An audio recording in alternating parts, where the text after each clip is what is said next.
तो ये वाक़या है आज से तकरीबन 5 साल पहले का, 2015 का दुबई का ही वाक़या है ये। और जब मैं नया दुबई गया तो मेरी जॉब लग गई थी एज एन IT स्पेशलिस्ट। तो जब बंदा किसी नई जगह पे जाता है तो उसे थोड़ा टाइम लगता है उस जगह के बारे में जानने का। तो इतना तो खैर सभी को पता होगा कि दुबई में रहाइश काफ़ी ज़्यादा महंगी है, और मुझे उस वक्त एक रूम में 6 बंदों के साथ एज अ बैचलर रहना पड़ रहा था। और वो काफ़ी ज़्यादा फ्रस्ट्रेटिंग भी था, क्योंकि हमें मतलब कराची वालों को इतनी आदत नहीं होती है इस तरह से एक एक ही रूम में इतने सारे लोगों के साथ रहने की आदत नहीं होती है। तो 2 महीने बाद तकरीबन मुझे पता चला कि एक फ्रेंड था मेरा, हिंदू फ्रेंड फ्रॉम कराची, और उसका नाम संजेश था। तो वो भी एक अपार्टमेंट ढूंढ रहा था और he was working in a call centre. तो उसकी नाइट शिफ्ट होती थी और मैं जो है वो डे की जॉब करता था। तो हमने एक अपार्टमेंट ढूंढा, 2 BHK का अपार्टमेंट था, और मेरे ऑफिस के ही करीब मुझे वो अपार्टमेंट लकीली मिल गया।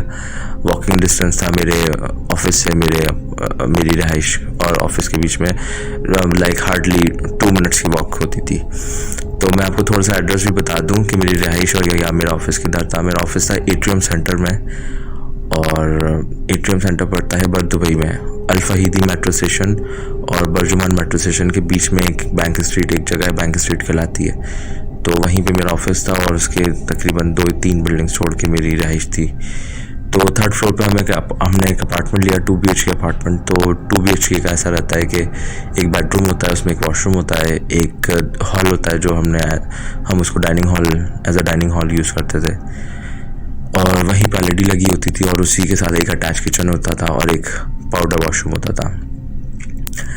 तो वाक़यात का सिलसिला यहाँ से स्टार्ट हुआ कि स्टार्टिंग का 1 week was like very normal, कुछ भी नहीं हुआ, एवरीथिंग वाज फाइन।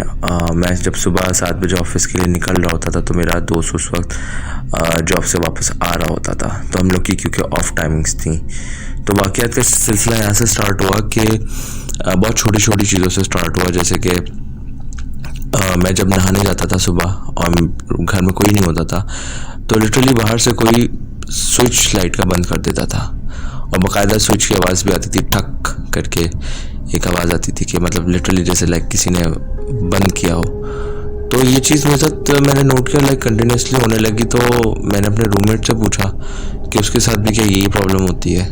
तो उसने बोला कि नहीं, उसके साथ ऐसी कोई प्रॉब्लम नहीं होती है। तो फिर इवेंचुअली जब मैं दूसरा वॉशरूम यूज़ करता था तो उसमें भी यही चीज़ होती थी कि जब मैं जाता था तो उसके हार्डली 2 से 3 मिनट बाद लाइट बंद कर देता था कोई बाहर से।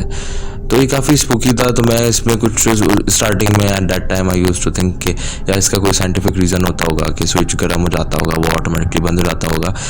But it doesn't make sense कि दोनों वॉशरूम्स का एक साथ ऐसा होना। देन फिर वहाँ पे एक बड़ी वियर्ड चीज़ ये होती थी कि हमारे पास हमने वहाँ पे 2 वॉल क्लॉक्स लगाई हुई थी, काफ़ी बड़ी थी वॉल क्लॉक और एक जो नॉर्मल होती है। तो हम उसमें जब सेल डालते थे तो वो एक ही टाइम पे रुक जाती थी, लाइक 1 दिन चलेंगी, 2 दिन चलेंगी। लेट्स सपोज अगर 7 बज रहे हैं तो दोनों घड़ियाँ एक ही टाइम पे रुक जाती थी।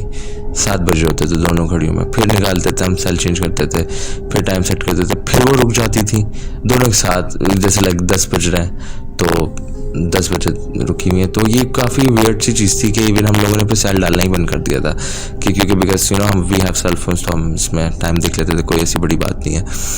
तो फिर 3rd चीज़ ये हुई काफ़ी स्पूकी सी कि मैं ऑफिस से जब आया हूँ तो मेरा जो रूममेट है वो निकल रहा होता था जॉब के लिए शाम में।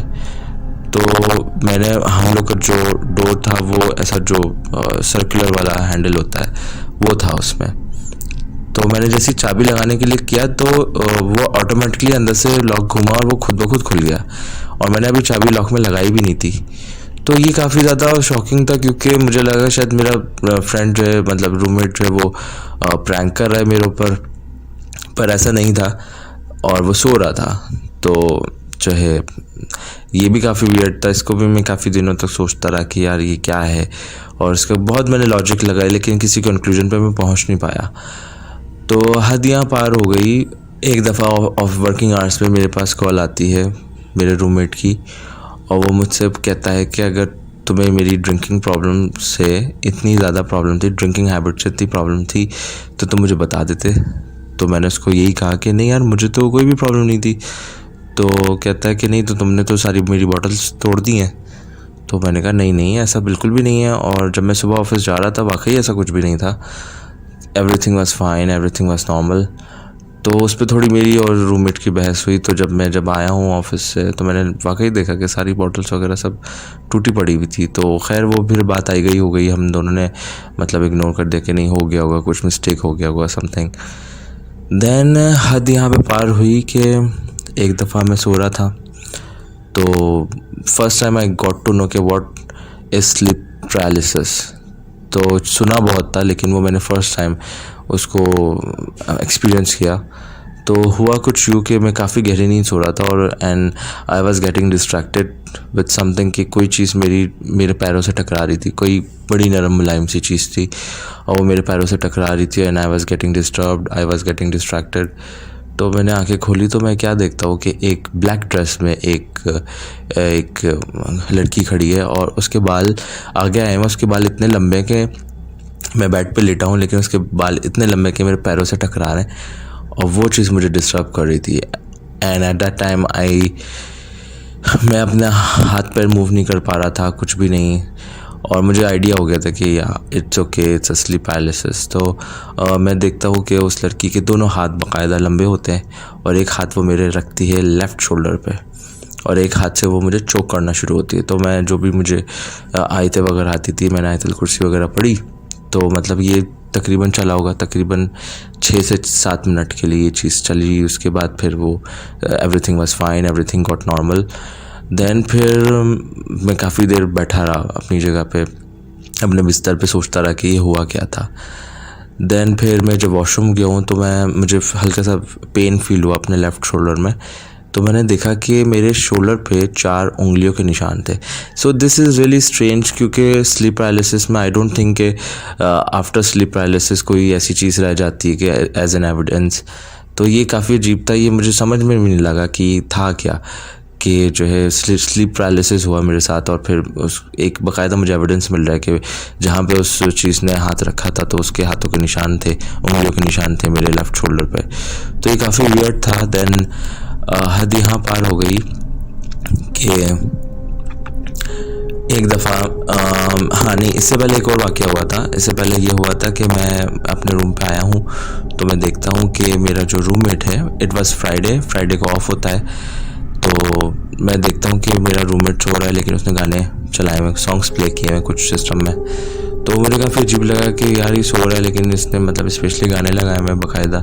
तो मैंने उसको बंद कर दिया। तो फिर मैंने उससे बाद में पूछा कि मतलब ये क्या था।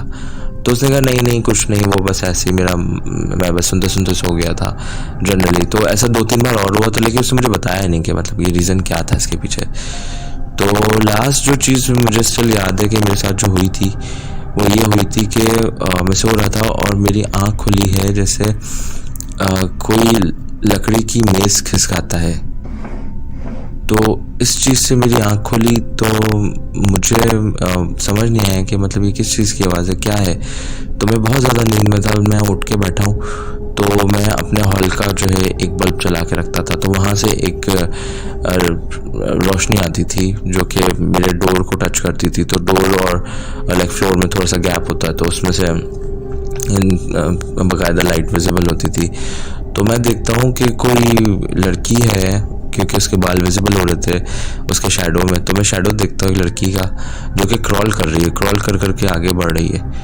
तो जैसे मैंने ये देखा तो फर्स्ट थॉट मेरे दिमाग में ये आई कि कोई अंदर आ गया है। तो मैंने फटाफट जल्दी से दरवाज़ा खोला है। तो आप बिलीव करें मिनहाज भाई कि वहाँ पे कोई था ही नहीं, वो सिर्फ शैडो वहाँ पे खड़ा हुआ था, और मतलब जो क्रॉल कर रहा था सिर्फ शैडो ही था वो इटसेल्फ, और वहाँ पे कोई एंटिटी नहीं थी। और वो शैडो भी मेरे सामने 2 से 3 सेकंड के लिए रहा है मेरे सामने, और उसके बाद मेरी आंखों के सामने वैनिश हो गया। और मैं इतना ज़्यादा हवास बाख्ता हो गया था उस वक्त कि ना मैंने अपना सेलफोन उठाया, ना मैंने अपनी कोई चाबी उठाई, ना मैंने चप्पल पहनी है। मैं ऐसे भागा हूँ पागलों की तरह अपने अपार्टमेंट से कि मैं बिल्कुल, और ये बात थी सुबह के 5 बज रहे थे तकरीबन। मैं भागा हूँ और मैं बिल्डिंग के बिल्कुल एंट्रेंस पे जाके बैठ गया हूँ, और मैंने वेट किया फिर अपने फ्रेंड के आने का, क्योंकि मेरे अंदर उस वक्त इतनी हिम्मत नहीं बची थी कि मैं अकेला जाऊँ उस अपार्टमेंट में। तो जब मेरा फ्रेंड आया वापस, मैंने उसको पूरी बात बताई, उसने मुझे काम डाउन किया। तो हम अंदर आए वापस अपार्टमेंट में, तो उसने फिर मेरे साथ खुलना शुरू हुआ। तो कहता है यार इतनी मुश्किलों से अपार्टमेंट मिला था, मैं तुम्हें बताना नहीं चाह रहा था। उसके साथ कुछ अलग वाक़यात हो रहे थे। उसके साथ ये वाक़या होता था कि वो कहता है यार जब भी मैं सोने के लिए लेटता था तो उसको विस्पर करने की साउंड आती थी। कह रहा यार वो विस्परिंग साउंड इतना डिस्टर्ब करती थी उसे, इतना डिस्टर्ब करती थी, तो इसलिए उससे डिस्ट्रैक्ट होने के लिए वो सॉन्ग्स लगा के सुनना शुरू हो गया था। फिर दूसरी चीज़ उसके साथ ये होती थी कि जब भी वो सो के उठता था उसके पूरे जिस्म पे नील पड़े होते थे। मतलब गहरे नील नहीं होते थे, हल्के हल्के नेक पे, शोल्डर्स पे, लेग्स पे नील पड़े होते थे। और लिटरली उसने मुझे दिखाया। तो जब ये चीज़ हुई इतना ज़्यादा, तो फिर हमने फिर ओनर से बात की। तो फिर ओनर ने कहा कि हाँ वो वैसा पिछले टाइम भी कोई फैमिली आई थी, उसने भी ऐसी कोई शिकायत की थी, लेकिन हम लोग इस चीज़ को नहीं मानते, पर आप भी अब ऐसा शिकायत कर रहे हो तो आप अपना एडवांस वगैरह जो वापस ले लें। तो ये वाक़या था जो काफ़ी ज़्यादा स्पूकी था मेरे लिए। तो ये मैंने सोचा कि मैं आप सबके साथ शेयर करूँ। थैंक